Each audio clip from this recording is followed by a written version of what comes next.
فقیر کی بصیرت۔ میں دمشق کی جامع مسجد جس کے اندر حضرت یحییٰ علیہ السلام کا روضہ انور ہے، ان کی قبر کے سرحانے اعتکاف میں بیٹھا تھا کہ عرب کا بادشاہ وہاں آیا۔ وہ بادشاہ اپنی بے انصافی اور بدنامی کے سبب یاد کیا جاتا تھا۔ اس نے مسجد میں نماز پڑھی اور بعد ازاں دعائے حاجات مانگی۔ یہ حقیقت ہے کہ اللہ تعالی کے دربار میں فقیر و امیر سبھی مخلوق ہیں۔ سچ یہ ہے کہ جو دنیاوی مال زیادہ رکھتے ہیں، اللہ تعالی کے ہاں وہ غریب ہیں۔ اس کے بعد وہ بادشاہ میرے پاس آیا اور کہا کہ چونکہ درویش اللہ تعالی کے مقبول ہوتے ہیں، انہیں روحانی طاقت قدرت الہی سے عطا ہوتی ہے، ان کا معاملہ اللہ تعالی سے ہوتا ہے۔ آپ درویش ہیں، میری طرف توجہ فرمائیں۔ میں اپنے ایک زبردست دشمن کے ہاتھوں پریشان ہوں۔ میں نے کہا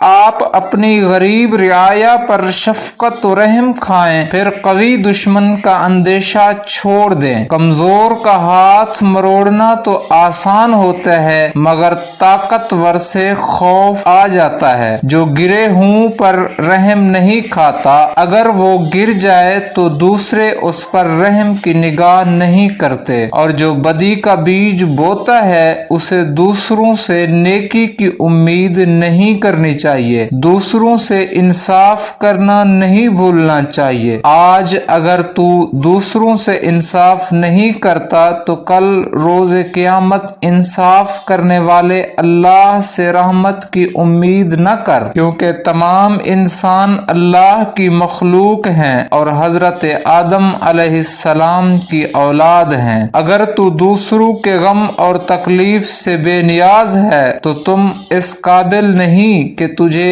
آدم زادہ کہا جائے۔ درس حیات۔ بزرگان دین کے مزاروں پر لوگ حاجت روائی کے لیے حاضر ہوتے ہیں اور ان کے وسیلہ سے اللہ تعالی سے حاجت روائی کے لیے دست بدعا ہوتے ہیں۔ مالدار اور بڑے لوگ مزاروں پر اس لیے حاضر ہوتے ہیں کہ ان کی حاجات اور خواہشات غریبوں کی نسبت زیادہ ہوتی ہیں۔ مالدار ہمیشہ حرص و لالچ میں پھنسے ہوتے ہیں، کیونکہ وہ مالدار ہو کر بھی مفلس ہوتے ہیں، وہ حاجات والے ہی رہتے ہیں۔ درویش صدق و صفا والے ہوتے ہیں، اس لیے سبھی ان سے دعائیں کرانے کے لیے ان کے ہاں حاضری دیتے ہیں۔ جس نے بدی کا بیج بویا وہ نیکی کا امیدوار نہ ہو۔ دنیا میں عدل و انصاف پر قائم رہو، ورنہ قیامت کے روز اللہ تعالی سے لوگ تیرے ظلم و زیادتی کا بدلہ